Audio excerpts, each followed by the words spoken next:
talk te kan nei khoi ka kalom ngai a begin intellectual community te bantu kan hoi kom he beru an ti nak he beru ti khoi he ka du nak ngai nak sao ngai jang e hi bantu te dong he tu long salom hmailei dong he tam pi to khona slot hi ka du ngai so tu chu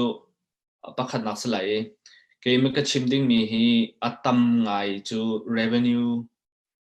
resource sharing he pe tain jong thong na khana ban chimjang na ten lompal te ka ban chap chi te lai a chimmi dong to tamtling tuk tin ka mu machun ke mi hi revenue sharing long salo in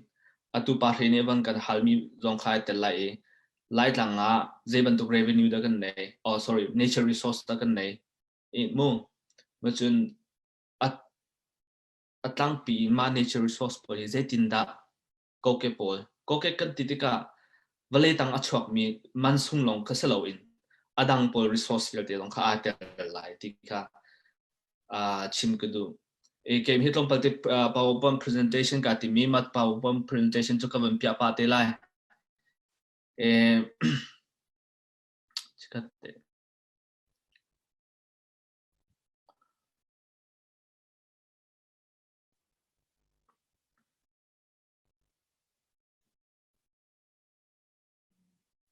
okay hi katang tar chu policy option for nature resource governance and sharing this zaitin the nature resource governance kan zau khen concept kan to lai kan zau khen lai zaitin da kan chen phot lai ti mi kha tam pi ya te atu nai resource sharing chu thong le ban chim ban tokin atlang pi in zai mazat te long kha ka ban ten chi te lai e ka chimding mi pathum min ka chen ama sa bi ka defining nature resource kan ti tabawa tian zata kan ti ka zai pol den ti tabawa tian zata an si pakhat apen hi naga nature resource revenue sharing ma tabawa tian zata in achhuak mi revenue kan ti ka man pol ti a man pol tangka long se khomen theory long se khomen hi bial te zaitin da pakhat kalaka pine le chau pine suya le central government kalaka zaitin da kan sharing si korama zaitin da zeban tu sharing da kam hang leo mi si tu lo se ya timi machun apathum naka lai tang policy option for nature resource governance zai policy pol hi da lai tang nature resource kan nei mi pol hi zai policy pol hi tam hang house a thang ha timi mi hi chu recommendation deu se kamma ka research chung long se atulo se as chini chawza ni amhan mi policy chung long se zai da kan chapchi khong hai zai pol hi da kan show khong ha timi pol kha ka ban chim chi de lai apakhana defining nature resource timi hi zai da si ma chu pani in definition an to mi kalak mi chu pakhat chu US United States Environmental Protection Agency ni define an to mi pakhat se ma chu nature resource ma chu kalak define ato mi chu nature resource te mi chu ti minung silawa anung nunak angai mi te support akan pek mi tabawa in achok mi papaw hi nature resource ati tin define ato pakhat tu Oxford University ni define ato mi tu chu mi hi chu zait vein kan chima chun sipwai tham dio se sipwai lei in akan themi resource papaw phun nangan chima chun man angai mi papaw kha chim tu nak se ma pani chung based in nature resource kong ka ban check te la atu koramata ma atu kho Oxford University la USC definition to mi si latin koram illegal system ma upadi ajetinda tabawa tian zata pol hi nature resource tim hi jetinda define atwa ma chu khoi ka upadi da kam kho te chun environmental conservation law 2012 i chawda ni law achwa mi ya kam kho ma ka chu phun try na chen phun khai na thêm cho categorize ở toàn mu mà bộ lòng hen city cái lòng categorize ở toàn mi sẽ forest resource thì mà cho forest cho tito kan sẽ có tito kan titik chung à tâm bium tit ai tel tito trapezi ai tel mà chun mà cái chung ấy mi flora and fauna te mi polti pang person se anung mi sana se ve mi sana se tam pian te pani na ka land resource si tor thing te bolong khan te di ni a land resource land to valley ka se ka kan thai mi ka e pathum na ka fresh water so underground water resource tu nai thong le van chim chang ti hi resource angan tu tang mi pakhara atel mi si apeli na ka mineral resource he tam de jo valley tang chok mi si mansung pol he suya tel lai zinana tel lai châu sinh to pol ani tel di lai ma jo apeli na agriculture resource agriculture dong he valley maka agriculture resource an ti ka mi land resource dong sung dong ai tel ve na den phunda ka upre na then ma jo aparuk naga fishery resource ti chung chok mi nga to ban to ma chu nature ecosystem ti mi cho e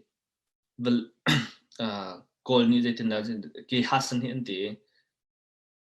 tabawa amatin ai le patni ecosystem ti ma system kha resource an chabe upma yati utu dong cho system pakhat sibe hipolong hi jeng ti kha resource pakhat ai terbe macam nature area kan tidak nature area wildlife nature plant tingkung nature plant atau wildlife ramlakung serampol ni tadi macam nature area kan tidak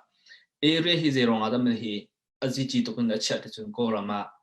kama culture he jinjem he ai betlai misi upama like hakas lo bungta demso haka chung tlangka rungtlang ta pol ke hakani kan sungloi ter to ado to machun jimmu tlang ta banto makha je ronga da resource kan chat chon hi bantuk te pol ko rama ado nak ni ya to pol nak vel te kha atu lewa lena tourism to pol development to ai tampi man sung tampi an chho khomi ka sibe cha nature area hi resource pakhara kan chawi mi se sorry macam other nature resource this other nature resource atimi jo maka jo specify to mislo union government ni nature resource atimi pe pok atimi ka sakawe maka si parha ente parha phunra na the machu vial de chung kan zo tika chin context in ta zai political resource ti ka kan zo than lai china kan zo tika actual and stock resource timi le potential and reserve resource timi actual and stock resource timi atu leo I kan man ni fitin te kan nun na kan pochom na ka taya in I pe tai mi ka se akan chat mi ka se couple ka actual so le stock resource kan te upama forest itel thing to pojo forest sung na chok mi thing mei to na dong kan man in sang na dong kan man phuna kan mang macun pochom na dong kan man te tiang macam land resource balai macam fresh water resource water ti drinking water dong kam man ngatlai na dong kam man macam atu bantung mei chwa na dong kam man macam atu kawan chime mi nature area dong chu light lang ti tiang atu bantu jim hutang to kan nei bantu kan macam wildlife ti ka ti ga ram chung mi sarampol ti serampol lah macam plant pol tingkung lah mansung pol atu light lang ajun alarm ngai mi chu je si chun pangpar kan thon ton mi kha pangpar pol ke mansung ngai mi pol se macam pangana da fishery resource nga ka se koi ti chung chok mi pol resource ka se macam potential and reserve resource in light lang atu thon thon ka van chim be pa sha rong kan nei te natin pakhan man kan chori lo mak reserve resource pakhan man direct income mang ri lo maka mineral resource valley tang achok mi kasi i hipol hita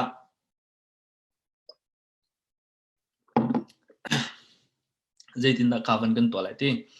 ka kha lai tang context in se lai tang long in se koram chini long se nature resource ka define to ning kha ka ban chim du mi ka si no chun ta revenue sharing te revenue sharing ka thong thong tam be man chim tang e te long a tel di jang e ma chu bel te pan ni te ka ban chim du ju revenue collection te mi la revenue distribution te mi ma ka i revenue kan te mi lai khol in tin kan ti ha thong thong ne khan van ka chim than ta slot te zai tin da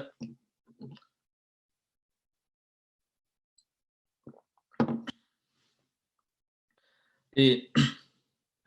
Zakin talai kokek thilchuak in achok mit ko position nak mo chowa tangka in sia chowa kan tilai cho chowa kan ti ka tangka ai tel lai phun atunai kan chimmi ban to be thil ri jong ai tel klai I maka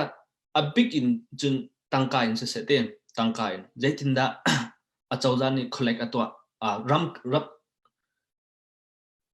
ko ram se ram dang se jaitinda collect an to temi formula pol kha pa ban chim lai ama sabika ram tam deu national government te national government kan ti se lo la central government ni direct in collect atwa di maka mabantu central government in direct in khoi po akhol mi ramanum apan hi naga sub national government atu ram thente pine achawza le pine achawza te bantu tai achawza te bantu ni direct in collect an to mi dong apathum na chun share responsibility se tc central government le pine government kalaka ani chen mi dong maka chun atuna kha thong thong ne ban chim chang derivation based system timi sharing ani to tika derivation based system timi cho ram theory achwana hun le theory achwana hun pine ni collect atwa I ma le central government kalaka ani chomi ka se apathum na apan hi na cho indicator base atuna chim chang thong thong le chim ka ban chim than ti lai lo population rong atel poverty rong atel geographic area te khapol I indicator timi cho ma pol zau chin khan jaitin da ani ma tangka ka ani chendang ka se apthum na chon non and renewable resource non renewable silokala renewable resource timi cho tu athar than khomi thingkung silos awang khau than khau maka renewable resource na te non renewable resource timi cho kan lakhwa arkir than ti lomi pol khasitika keep pol panni kha comin 10 low in ashare mi ram longanum abiga khabantu rama no way ram khyata democratic ram senate no way ki non renewable resource se renewable resource anga mi papok alaki central government ni laki a chen than eda bantu si machun apali naga legal jaitinda ma I revenue pol kha ani chentika upade achikante tia upade silo lab ni upade silo lab it can not formula legal system pan item mi no upama upade ni pine long ni chen nang non ne set atia chu pine long ni anei la central government long ni ngai set ti chun central government long ni anei la ti ban upade chunga achikai ni item mi no apan pakhat tu jo ad hoc basics ti se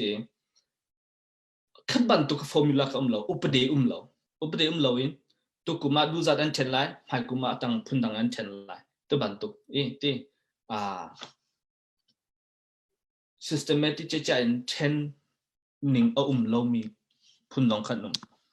mu chu ko ramata zaitin na kan ni chen ko ramata zaitin na khole kan to atuna kan chimchang ko rama chu central government ni zai pokha revenue gal de kha lak di pi ne le time data le machun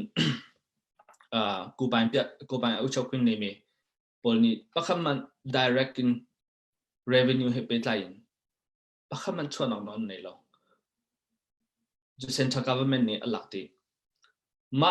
chuan ma ka chun royalty ate license ate tax ate royalty ti mi chu chuana kum khada je dan choti ka je dat pek mi man nang mo license ti mi chu license le royalty je mi ja chai lo na ten chuana license pek mi tax ti mi chu khun ka se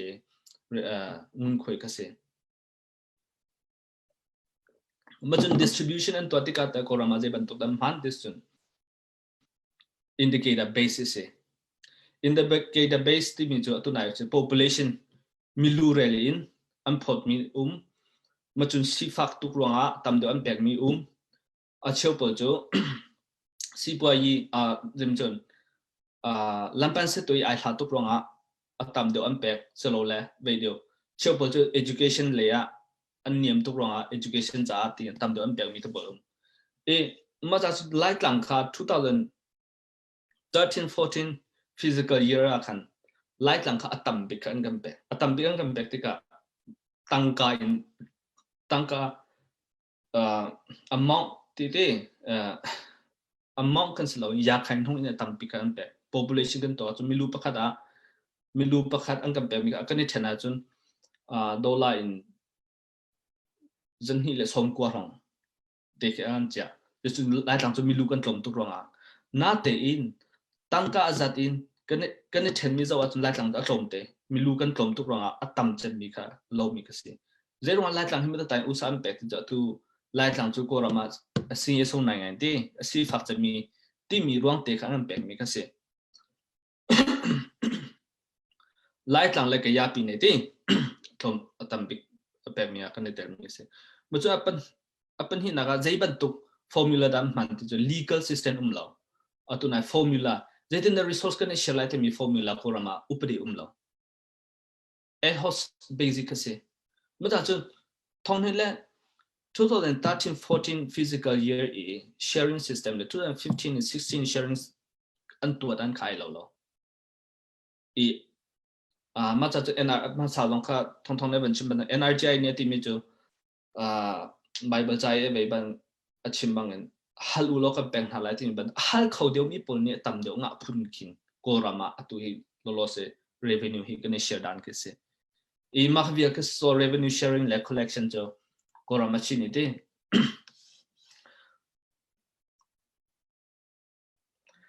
machun ta lai tlang ata nature resource de atu nai kan chim chang bang zai policy nature resource kan valai se kan ramlak se machun kan tiva se kan nei mi resource nature resource bel te hi tabawa tian za ta bel te zaitin da kan zau khan lai te mi policy hi zeng ting ha zai he da lai tlang a ke klati mi khatlom palte ban chim chap be kado atuna chimbak tugen lai tlang a chun actual or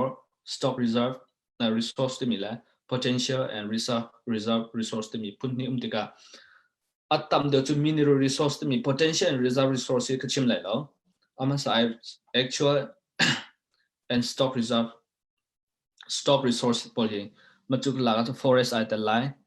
teto ai te lai land ai te lai fresh water ai te lai nature area and wildlife plant to pol ai te lai machum policy pakha kan chopi tika long term and short term policy panni ha atam bik short term tu chu atu leshi achini leshi atu leo achang leo mi thil pakha khat ai bal mi ka direct in respond to na cha short term pol him han se long term tu chu ki yi shi te jetin da chan sau pia hi nature of kan zau khan lai te mi policy pol khase a big in atu jane ka tu mi chu short term pol de hi se apa khat naga zo kadu mi jo land resource kong he petla in gel te ni atam de jo ban chim te lai land hi light lang a hin land te mi hi valley te mi hi kam mai economic capital angan te mi se kan si poi cha chi khan se ya chun atam de ni sai pyo yi de tang ya sai pyo yi lai vein kan jo ya chun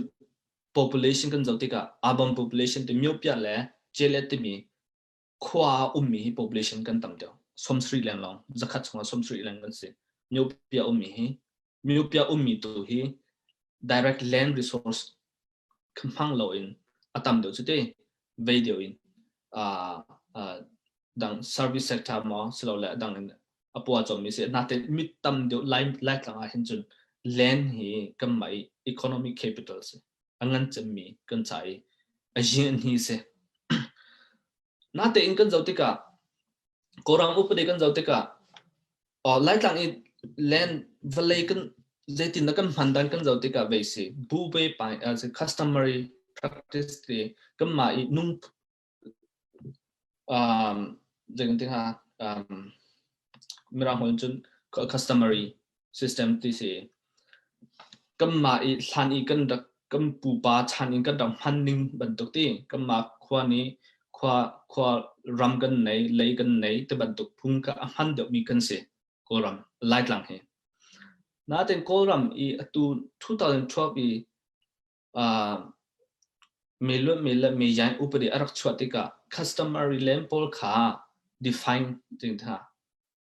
atel lo ma chunga khan machun adang pol chunga khan land upadi kan zautika khapol kha atel lo machun pakhat ti nung ngai mi chu virgin land atitika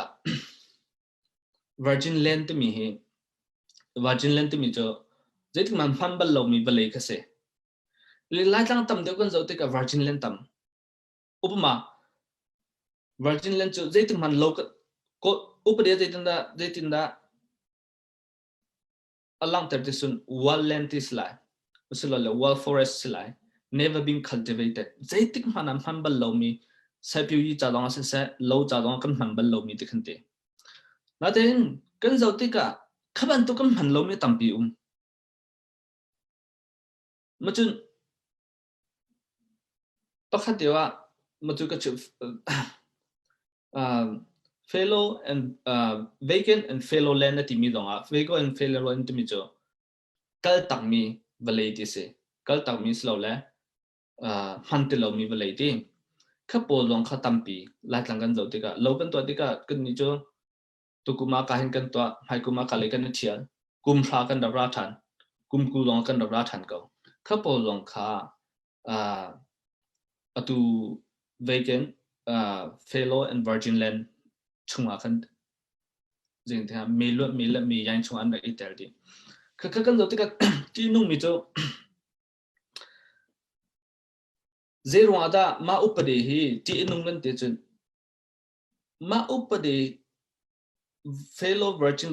ma me yang upade hi investment atwa mi individual se set apwe city company long se set lak kho si chawda sina sokan lak kho se machu zai in da minung pakhat ni eka somnga in thonga tiang ma se kapal lo chu de lak kho si company chu thonga in thongsonga tiang ti eka thongsonga tiang lak kho si tika hi vial te hi lai tanga investment te jingni myon hamu aleng le rokran haslo zaitin da hi pol hi govern kan to lai zaitin da kan ka koi lai kan titika atulo lo se ya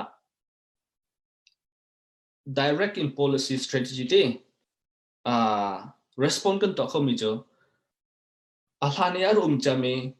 encourage customary land management le common property system kan timi jo customary pupa chani kan da funding polti kan khu yi pol kha achauza sina se hlo to long se thon ter khosi slow la common property system ti khwa pakhat choni kan nei mi se common ten ti zapi in kan shom mi balei pol kha phan nak nol kha zapi ni kan nei mi ngei nak Tawlrelning nol kha thon ter khosi achum pakhat to avoid commodification and privatization of land so ha kha in kan khwale ka kaltika tam deu motor lam in ai nei deu mi valei tam deu hi privatization ndak to di interview ka to hatika chu je si chun ara lai mi a phan ngai mi jo khoa bắc khát chiều ni thiếu thấy điều mình lại tăng gan này điều mình bỏ ni khoa bồi y và lấy thả điều bồi bồi muốn thả điều mình bồi khá à tu rồi na upadi bồi man in lạc khó se amma cha lạc khó se mát cái anh lạc thì cả khoa bắc khát đi lại lang chú misi phát căn tâm thiếu thấy lâu căn tâm mà chú ngạc ta căn tâm nông hay căn tâm khi bồi là hmailei à và lấy anh bồi trong nào và lấy này lâu khó tiền cần anh nông khó mi se cả khát chỉ nông ngày tiền cầm hùng mi se chúng ta tu lo sẽ gì đó vấn đề hi si boi hi commercialize selo commodification ti tangka inzuar mi hi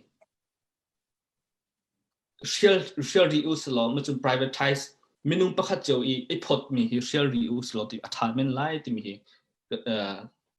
ke pumpa kam hum mi se apathum naga increase legal awareness ti se upade kolam ite upade pol hi kami pi sina tam deu hi kan chim na ha upade afyang lo mi kan tampi khwale valence se machun at jeng de ha kami pi tam deu hi upade kan afyang lo makha mahi to land he pe tain te policy achun direct in response kan to khomi asik thamen lighting ko rot me si pa he chan je da ngai chang minuteเป็นที่ของไงสมบูรณ์จะล้วนจังมาถึงครับminuteเป็นที่ของนี้จะไล่ conclusion กันตัวอย่างหรอalright อาจารย์จะจริงจังminuteเป็นที่กับวันนี้แป๊กมาจุดอดังกลุ่มประเทศจันทร์ wrap up นู่นตัวเขา wrap up นู่นตัวเขาเดี๋ยวนะกลุ่มประเทศมีวันเตอร์ชิกดูมีจูอดัง resource ประเทศforest เสร็จมาจุด water เสร็จมาจุด wildlife ที่ฮิปโปฮิตากันจะขึ้นที่กันจะฮิปโปดาdirect policy response กันตัวเขามีเจดูไล่ตั้งกันจะที่กับforest resource กันเต็มมีเสร็จ water resource กันเต็มมีเสร็จ wildlife และ biodiversity กันที่กับตัวมาใส่ทองในชิมเป็นตัวตักขั้นพันค่าจะจีน่าเรา mapping เรามาค่ะเจ้าจะปักขัดเนี่ยตัวเขามีเสมาจากจนอาจีไงที่ก็พูดมีจู resource mapping เจ้าพอ resource ตักกันในที่มีค่ะตัวเวลาตั้งอัจฉริมีมันส่งลงก็สลาย forest ส่งลงอาหาวมาจนเวลาลงอาหาวมาจนตีชุ่มอัจฉริมีลงอาหาวมาจนกันปังปาร์เล่กันเวกันทิ้งกุ้งตะโพลเตียงคือเจ้าพอทิ้งกุ้งตะโกรามามีเจ้าสรามพอตะโกไล่ตั้งที่มีโพลเตียงก็จะสิ่งกันในหลักที่เขาอาหาวมาจน identify species ไล่ตั้งเจ้าสรามพอลฮิดาอาจีมีแดงจังที่มีพอลฮีthreatened species เราเลย endangered species พอทุกคนไทยเราอัตลงปลากันไทยเราแต่อัตลาวดิ่งมีกันตั้มอัตลาวเจียมีน้องตั้มปีเขาพอฮี mapping อัจฉริยะอันตัวเปียกเขามาจุดหลักก็ policy เป็นที่อันหันเขาเป็นจุด input control ที่เดียวแต่ concept ตัวนั้นจะ policy เป็นที่เขาเป็นจุด input control measure ที่สิประคัดนะเป็นที่นั้นจะ output control measure ที่สิอัปทุมนั้นจะ incentive based measure ที่สิinput control measure กันที่ก็ input control measure พอจะได้ policy จนมาอันนั้นเบียรัมสากันที่จนรัมไว้ตัวพอค่อยกาดะเขานี่ดะรัมไว้หนักหน่อยในที่มี license ที่รัมไว้หนัก license ตัวพอกันสอบแบบเขาตัวอันที่เขาพอเขามีคลิปนี้รัมไว้ข้อหนักหน่อยคือสิเราเองเขาเดินรัมไว้หนักหน่อยในที่มีlimit ตัวข้อสิปัญหานักเจติกจานาดารัมไว้ของคุ้มค่าคุ้มค่าชุ่มวิลเตรัมไว้งาที่มีสโลคุ้มค่าเจติกจานตารัมไว้ของที่มีพอดีอัปทุมนักคุยการจนรัมไว้งาที่มีพอมาค่ะคุยการจนรัมไว้งาที่ติการัมไว้งานักที่ทิ้งเขางานักงาเชียวงานักที่พอดีค่ะ policy มาค่ะ input control กันที่เจ้าจานนี่เรื่องที่ฮะ limit ตัวเขาไม่ใช่มาจุดตัวที่ก็เจพอลดาพันธุ์ก็ตัวที่ national park ตะบันตุกเต so like reserve forest ตะบันตุกเต protected area te bantuk dong ka achawza ni amhan kho mi se na te atu lolos achawza ni amhan mi chu ma input control hi tampi amhan atu chawza ni yasun nikum nai thonga kan thai mi chu metal license kan ting lai te bantuk te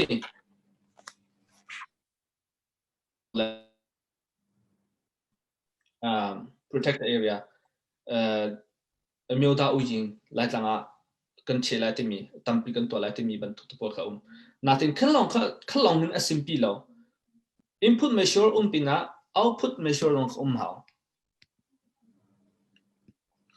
output measure cha tu tambik ram ki tambik nem am han mi chu IT community se zeizata oh se ma chu ram tam de nem han mi se me ka ban chin lai di lai zeizat hi da kum khada zeizat long da subkat khongai zeizat long da tan zeizat long da ngatle khongai zeizat thingkung zeizat long da hawngai zeipol long da la khonga ti mi ban tu ti I ding na silo la individual transferable quota system ti mi khwa pakhat se minung pakhat se minung pakhat ni ma bia long han khonga ti mi limit ti policy chawla ni sharing khazong khali mi da kan to bia kho ti ka ma po bial te hi tu lo lo se kan ram kan valley kan sram kan tiva te po ti concept na ding cha ti her comment ti in ka wat mi ve po ji ni ha policy option ka timi po se ma via chu series lo ve Q&A bihal nak tu tam de chingkho ka lom te lai kalom tu nai kha ve kha water resource le kha aban hal ro da ka te ame khung kha teacher chung ka be lo na ta ban chimpa mi water resource chi chimbang kan lai tang kan nei mi resource atu hi azi chi chami abe pi ngai mi resource pakhase na te in pakhat machu pina kan zau ding mi chu water resource lai tang ki tang chung mi kan sitika tongcha changde fresh water ke a big in drinking water kam han machun hydropower kam han abing kam han mi machun leya sai pyu yi cha hen chun kam han be na te in tam tu ka ai tel mi chu salo ko nan thei khoma thei kho a big in a tui incentive atam big mi chu ve investment telte ne chimi for investment man tia chun ve hydropower investment ni se hydropower investment a hin kan zo chun lai tanga kin kan thei to fiang te chun ka pala chun correct ra ka to ulo lai tang in 2016-17 i can help me ki World Bank ni projection arak to atika 100 megawatt se World Bank i national electrification plan ti mi arak se mi le rural electrification plan tin call achawzani policy andak chopi mi ama chu light lang i help me ki 100% 100 megawatt se light lang achawza ni kin atambik atu ki hesimi chu be in national grid kit myopia pol ka national grid kit chain tip an chei mi se abin ha kha ta pol than tlang ta pol majun thang le min da ta pol myo ne panga ma national grid ha chei mi se direct in hydro light lang na chok mi chan am hang lo na tin le myo mi kit je mazat cho hydro acham han an team kan thai je tiang da implementation je tiang dan to ti mi chu kan thai lo chichini chimbang in water resources kam ma lai tanga resource angan bikan ne mi pakhat al te wetin kam ni he conservation a her ngai machun zau khen long her ngai machu pina ara lai mi a water scarcity hi tampi kan tong te khauti in prediction an to mi long wrong cho climate change te ya due to to bawa climate change wrong le ya due to pyang le mu wrong le be wrong a hen tampi water scarcity kan tong te khauti in se mi water conservation azi chi chan mi pakhata lai langa ai tel ve ti hin prediction an to mi se tom palte ma investment kong he pe tang ti case pakhat te chim ka vandu ve lai langa investment angan big mi umi tu kaladan project ki se roda te kate Makaladan project ke government to government agreement tu tialte ni achimbang in India chawza le koram chawza kalaki agreement in project kan thok mi se million azain amhan mi se lai tang yang an big mi project lo se ti for investment a kamu mi se atu ka EIA kong nan man chimi machu zero nga da kaval 2019 akan 2018 we akan December tha akan environmental conservation department kan UNDP he koram EIA report pol ka review kam batwa chun consultant an kan thang ne review kam batwa e ma ka chun atu koram EIA report pol ke tam piki umi review an to kholo review an to kholo e acho pol ka chu tikin bypass kin an to chun azi chi diolon timi ka chu tikin den ha approve ka tikin an to den ha environmental the impact assessment committee anu me ma committee ka approve ka tikin an to tar na machu laga ma jekhang sorry kaladan project EIA ki achawda sin ka hal tha jang phana ten da jing ting ha ka so we lai so ka du report the low ti hin ka nai an ka pe du lo ni thum hu longa new jai hu pa ka ku dan ka le new jai hu pa ni ra pe ko wa ti nai ma khan an ka pe ki ma kai ka hu mi jo pakat environmental the zin ha environmental negative impact low ati ma social impact low ti na tia ma report ka zo mi machu pina public ni patak ten support and pek mi city tiang the consultation process to pon to a result pon chimi ma pol kha mi pi ni an thok kha ni tham pek mi te pol kha tikhana tia e consultation ni khoi ka an to at mi kam ve ka an to ka na te in light lang ta taka te ke khote pol sina ba kal in consultation dak to lo ma pol ka chim du na chu atu thong ne ban chim ban to khan kan upade pol kha ko zonga khan implementation ka tha der to pre like lang investment do nothing cha implementation tha der to tri ta thong achiban to kan the right time asilo tin ke long khun be lo se but upade pol I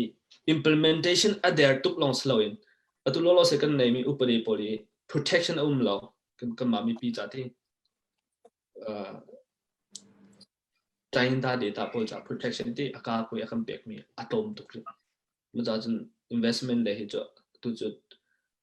atuan to ri ro tin kan hu be ma chu long ba te chim ma ko he ne chimbang ente ma sa long kan chimban to kin light lang a customary tu bua pa me ti mi hi customary upade hi tu khoi ka zon teacher chu ke mi chu ka thaila upade ki customary len lo le hi te natin atum masaka chimban to kan policy longa land national land use policy customary land tenure system te pol kha recognize kan to lai ti mi kha until te chimbang kan natin upadi te taka atu kan ngai mi upadi te taka khaban tu kha upade kam le la di hawi kam hu bi bel te achun lo abikin vegan to VFV lo kan ti mi melo mela me yang upadi ha hin chun longa bak lo machun atu I abyapi apoi ngai mi to chu in telte chima investment atampi avan lutika valei hi commoditize kan to thoma atu hakha I great ni research an to mia myopia he ai nei deu na khwa po wa chun land hi privatize an to ngoti atu case study an lak mi chung ta ban tuk mo machun here lon ta ban tuk mo khaban to an zau tika pupua pai me ti mi na khan privatize minum khat choni valei bel te kha register an to atu pongsan set khom ti mi pongsan set khom I lem inkin register an to yam mal privatize private cheu te kin len kha na be ti mi hi a big income zau tika khopi hai nei deu na ti urban community hai nei deu na a hin mi hi atam khun na ten atu aban he ai thadeu na kan ti zonga accessible asimi transportation anga na popo tam deu hin light lang he kan zo tika hi privatization and to thoma privatization ar thom thoma mi kan phanchem mi ke ma pum pak ka phanchem mi jo ramdang lei in la light lang aleng lei in ar lut mi investment pol ni leng grab an to thana hin kam ma light lang e tangkan nei pol la thil thei deu mi pol hin len vial te grab an to te comment jesun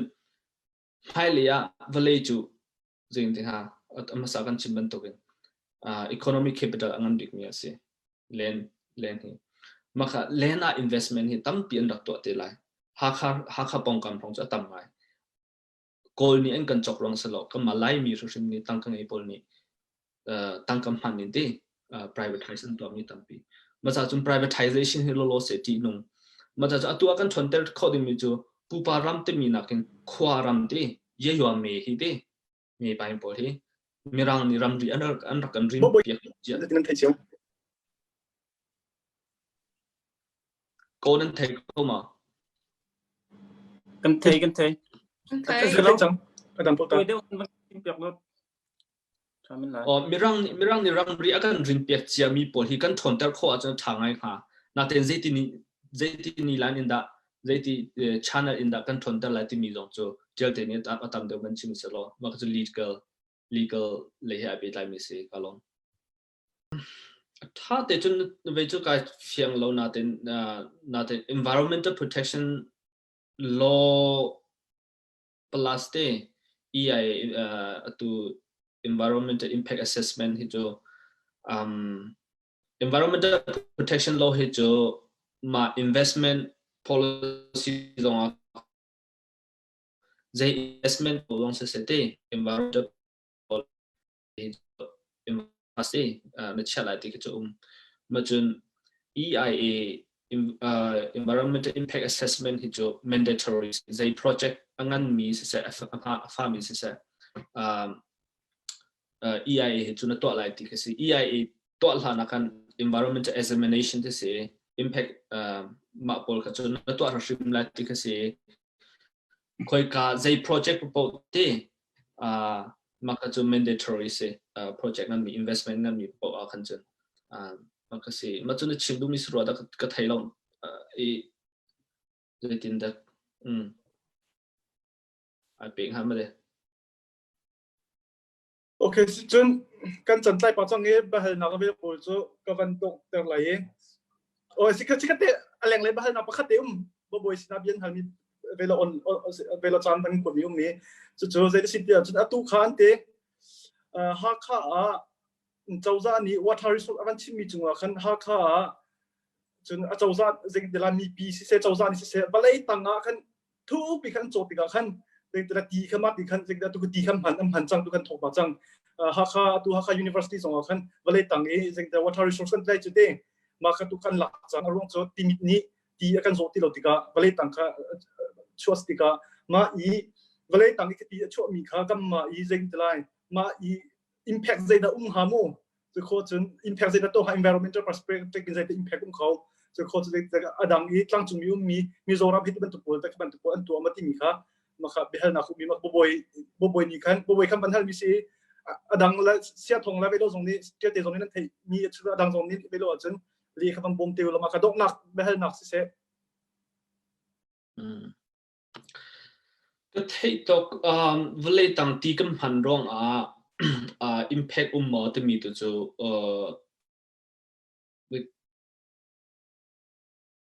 ดังเลยnegative impact สิทธิ์จะมีจูก็เวลาหน้าเต็นgroundwater depletion จะมีจูเขาเวลาตั้งตีที่ groundwater ตียี่ขันเช่าได้ที่มาปนจูเขามาขันเช่าจนเดี๋ยวสิเขาที่มีส่วนปองการมีทิ้งกุ้งเลยไปปนเลยวิลเดก็ได้water source อันนั้นแล้วขันจู impact สิเขาหน้าเต็นจุดตายอินไป major impact จู negative impact หลายที่จูก็เกี่ยมากับเรื่องมีอะไรที่เราเส study ตัวเขามากับจู geologist พวกนี้ tam do na fiang din se zai man fiang ten ka chim kholo na ten groundwater depletion te mi chum arwang chu ma bantuk te tana chu zai polda ada ti chun investment ting semhu zung to pol na ka groundwater han na he pe tlain petana an ton mi arwang chu semhu zung pol ni kan ti katam to an laki am pong kang hi khwa ta bantuk ti family pol nan man mi ti de pol apit i kan chawda lo machu pakhat India up case pakhat mi chu Coca-Cola yatana se Coca-Cola ni groundwater kha tam tuk extract atwa cha pongkama sabyu yi to mi le machun family pol ti community pol kha water resource assess kan nga ti loi sandam pe ve tiang Coca-Cola company tiang close down to tiang chinin phan mi chu chikate maka khante tiel te kha hal kadu mi kem chu me khun tu sistelo 1953 in land nationalization means law masi act masi maka like susu mak ni atia mi 2016 atia mi akhan chun ve lai tanga mak achung win lauti machun 2019 ni achok tharmi meeting upade hi tamaka ma I upade kha asan thumi masi asan thumi se lachun susuma chimning research atial ninga chun meeting upade ma 1955 upade kha lai tanga chu achung win haloti maka tial te khatom bade halta ka bandu than ma cho ma ning te si chun atu puba pai me cho zeiti khomsia lai tanga anung ding city tin karot ke ma anung ria chun te meeting upade kha lai tanga apply to anga lo chun tampi chu kanai lo na te adong na conclusion a chun te share ngai mi cho lai tanga pongkam le zo khen nak le hin lompal te chim ka du mi lai tanga pongkam zo khen nak le hin tu hi achauza le rin ton dan se me pi le zong te kan tha der ngai ma chu laka chun atu amasai ka chimmi kan ram hi lai tlang hi indu bama biodiversity hotspot te mi chunga mi se na te biodiversity wildlife le atu bantuk sarampo an tam ngai na huntin an dak ti mi sinaten atu alai tanga zeida ti mi ki kan thai te lo atlaw mi jong threatened species te le endangered species tam pinum ki pol ki achawda ni mapping atha de rakan to pe khona so tha achawza ni atwa lo hana te ke pinya si pol te na ngi tama polong se environmental le social hu polong ne batak teng ki mapping rakan to pe khona so tha zai pol da endangered species se zai pol da threatened species se machu atwa tu diga IUCN ki koram he achawza he MOU sign to I ni pi do long azun nei khapo long kha lai thang chawza long ne so min to khomi si muchu pakhat te sia hanga mi cha je khain sorry pelewa le ite atu je AA pol basin to na ke lai thang cha ke evergreen forest na tam bi si mi ki sia hanga mi cho atu kanau pa ne AA kong tom pa te na ban chim hau pelewa kong na ban chim hau kaka zon te ke siang lo ngai se ki ze tin da til kan to te lai kaka biodiversity le wildlife ko ki makai mi po tu ji kan yu ma tong dan ti attack le ti lai tlang po ki but te biodiversity hotspot ko kala sibe ki le tin conservation effort kan to la ti mi research on tapi to angai how machun environment le se land le se adang le dong se research tam pi kan how ti mi chin ka du